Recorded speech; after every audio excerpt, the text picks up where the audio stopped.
November 2025 arrives on HBO Max like a crisp autumn breeze carrying whispers of innovation, offering viewers a trio of series that blend sharp wit, historical intrigue, and unflinching self-examination. In a streaming landscape saturated with reboots and reality fare, these newcomers stand out for their bold narratives, stellar ensembles, and timely explorations of ambition, power, and redemption. Whether you're craving the chaotic allure of Hollywood satire, the seductive machinations of period drama, or the raw introspection of a sports icon's unraveling, these shows promise to captivate, challenge, and linger long after the credits roll. Dive in as the leaves turn, and let these stories redefine your binge-watch ritual. First up, I Love LA, a razor-edged comedy drama that transplants the neuroses of New York indie cinema to the sun-bleached sprawl of Tinseltown. Created by and starring Rachel Sennott, the breakout force behind Shiva Baby and Bottoms, this series unfurls through the lens of Maya, a talent manager whose dreams of industry dominance are perpetually one viral scandal away from reality. Sennott imbues Maya with a magnetic messiness. She's whip-smart yet self-sabotaging, her wardrobe a clash of thrift store chic and aspirational athleisure, her apartment a shrine to unfulfilled potential stacked with dog-eared scripts and half-empty oat milk cartons. Fresh from the concrete jungle of Brooklyn, where her codependent friend squad provided a safety net of passive-aggressive brunches and group therapy confessions, Maya lands in LA with stars in her eyes and a resume padded by nepotistic favors. The plot ignites when Tallulah Odessa Asian, channeling chaotic energy from The Handmaid's Tale, crashes back into Maya's orbit like a glitter bomb at a funeral. Tallulah, now a TikTok titan with millions of followers hooked on her manifestation vlogs and sponsored crystal water endorsements, embodies the influencer economy's absurd highs and plummeting lows. Her brand? Boss babe spirituality. Think affirmations scrawled on vision boards juxtaposed with tequila-fueled meltdowns. When Maya signs her as a client, it's meant to be a career rocket. Tallulah's clout could open doors to A-list endorsements, maybe even a Netflix special. But Tallulah's chaos is contagious. She drags Maya into a vortex of fabricated feuds, ghosted meetings, and healing retreats that devolve into ayahuasca-fueled hookups. Asian nails the role with feral glee, her Tallulah a whirlwind of filtered perfection masking profound insecurity, live streams where she vulnerably cries over breakups, only to pivot to affiliate links for diamond-encrusted yoga mats. Enter Dylan, Josh Hutcherson, trading Hunger Games heroism for grounded everyman vibes, Maya's boyfriend and the series' reluctant anchor. A sound engineer with a vinyl collection rivaling a hipster museum and a penchant for analog calm amid digital frenzy, Dylan represents the normal Maya craves but can't sustain.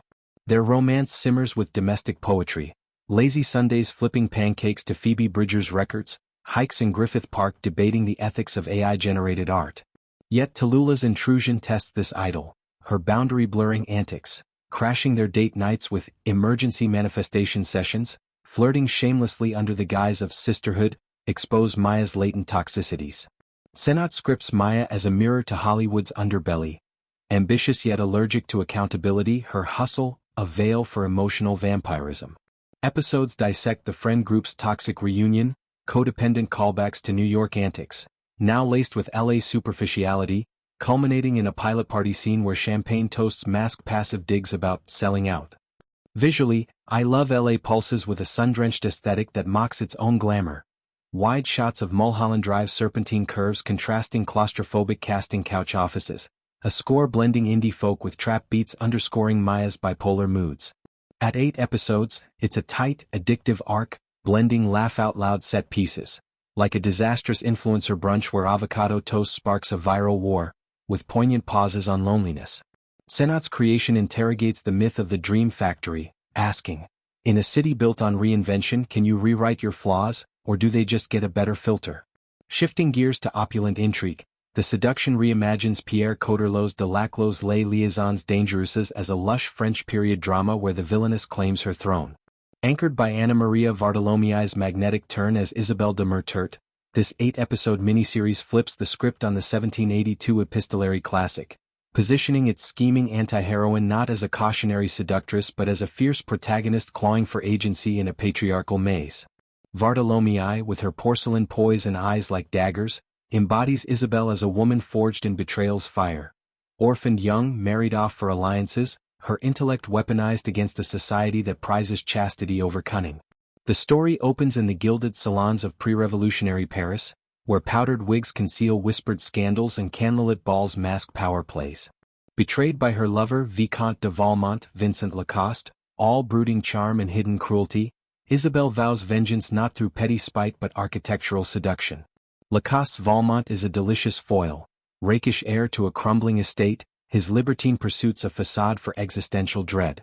Their parting, a clandestine assignation in a Versailles hedge maze gone sour, leaves Isabelle stripped of dowry and dignity, her letters to him returned unread. Undeterred, she infiltrates high society's echelons, her arsenal wit, allure, and a network of informants disguised as maids and modistes. Early episodes chart her ascent, a masquerade where she ensnares a lecherous duke, Pierre Niney, in a cameo of oily excess, trading feigned affections for investment secrets. A salon debate where she dismantles Enlightenment philosophers with feminist barbs, earning clandestine allies among blue-stocking wives. The series luxuriates in 18th-century splendor. Emmanuel Forest costumes of silk panniers and embroidered bodices evoking tactile opulence, while Emmanuel Salinger's cinematography bathes scenes in golden hour glows that belie the rot beneath. Yet the seduction subverts romance tropes. Isabelle's conquests are cerebral chess moves, her seductions dialogues of dominance where she scripts lovers' desires like a playwright. A pivotal arc involves Cécile, a wide-eyed Louise Bourgoin, the innocent ward of a rival marquise, whom Isabelle grooms not for ruin but empowerment, teaching her to wield beauty as a blade, not a burden. Enemies proliferate, jealous courtesans plotting poisonings, moralizing abbés preaching damnation, Valmont circling for a rematch. Bartholomew's Isabelle evolves from avenger to architect, her journal voiceovers a confessional poetry that humanizes her ruthlessness. In a world that cages women with corsets and contracts, I forge my own keys. At its core, the show probes gender's eternal chessboard, how power, when denied directly, seeps through seduction's cracks. Twists abound. A forbidden affair with a revolutionary printer hints at class warfare's undercurrents, while Isabelle's triumph over Valmont culminates in a duel of wits, not swords, that shatters illusions. With a score of harpsichord laced with modern electronica,